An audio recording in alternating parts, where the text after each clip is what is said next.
Prosecution now proceed with the closing arguments.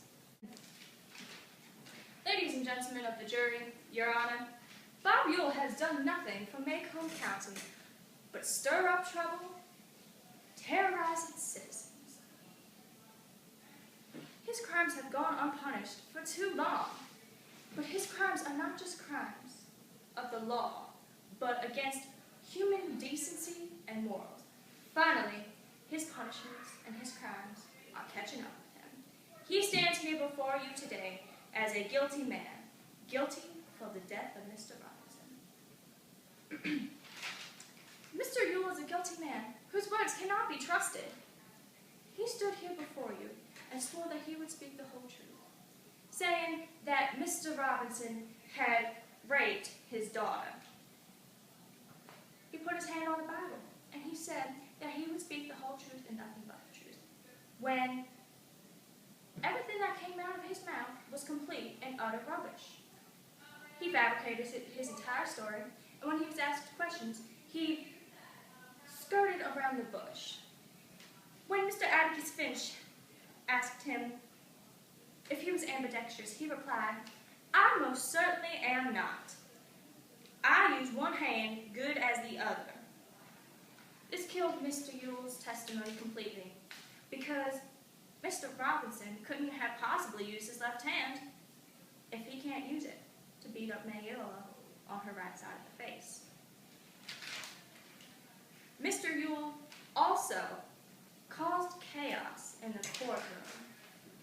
Quote unquote, "Judge Taylor banged his gavel, and Mr. Ewell sat smugly in your witness chair, surveying his handiwork." Mr. Ewell lied during that trial, and how do we know that here today in this trial that he isn't committing another act of perjury? But Mr. Ewell isn't just a liar, but an alcoholic as well. Yes, we've all heard the rumors that he spends most of his money on alcohol. Money that could be used to better the lives of his children. It saddens me to tell you, folks, that these rumors aren't just rumors, but the cold, hard truth. According to Mayella Ewell, her daddy isn't so tolerable when he's been drinking. As we all know, alcohol affects the brain by slowing it down to reaction time, and sometimes we're violent enough to hurt our family, our friends, and even innocent civilians. I'm not saying it's a crime to have a drink, but alcoholism isn't very good either, my friends. Mr. Ewell's substance abuse is most likely one of the reasons for my next argument. Mr. Robert Ewell has a reputation for harassing and assaulting many individuals here in Macomb County. Tom Robinson's wife, Helen, walked the public roads to her job every day, passing by Mr. Ewell's house. And every day, Mr. Ewell would stand out there and be chucking at her. She told her employer, who then told Mr. Ewell that if he didn't stop, he would report him for assault. Mr. Ewell assaulted his own flesh and blood, Miss Mayella Ewell, as we heard from the previous crime, where he said that it was Mr. Tom Robinson who had hurt his darling Mayella.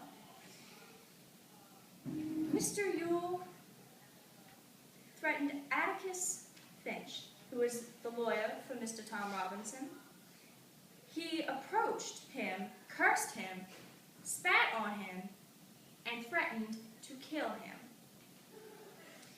But the sadistic Mr. Ewell didn't go after Atticus. Oh no, he went after the innocent children of Atticus Finch. Jeremy and Jean Louise Finch, the son and daughter of Atticus. Atticus Finch, who, may I remind you, was Tom Robinson's lawyer.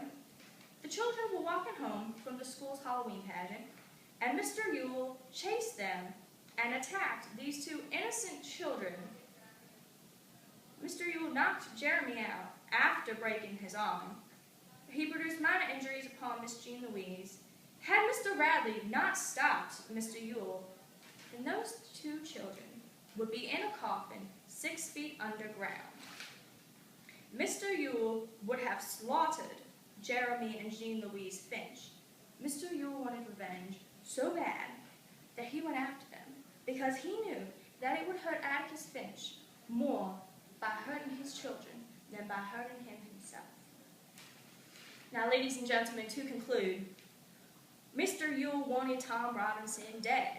He would have done anything and everything to see that man dead. We aren't sure if he had any connection with the gods. He terrorized many people. He's hurt innocents. This man would have stopped at nothing. No, personally, he did not kill Mr. Robinson, but he was an accessory before the fact. Mr. Ewell is a violent drunk and is a threat to society.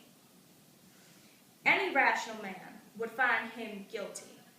Mr. Ewell deserves to be convicted for accessory before the fact, 3 counts of assault, 3 counts of harassment, perjury, and the attempt of murder. He should be charged with life in prison with no option of parole. That is all.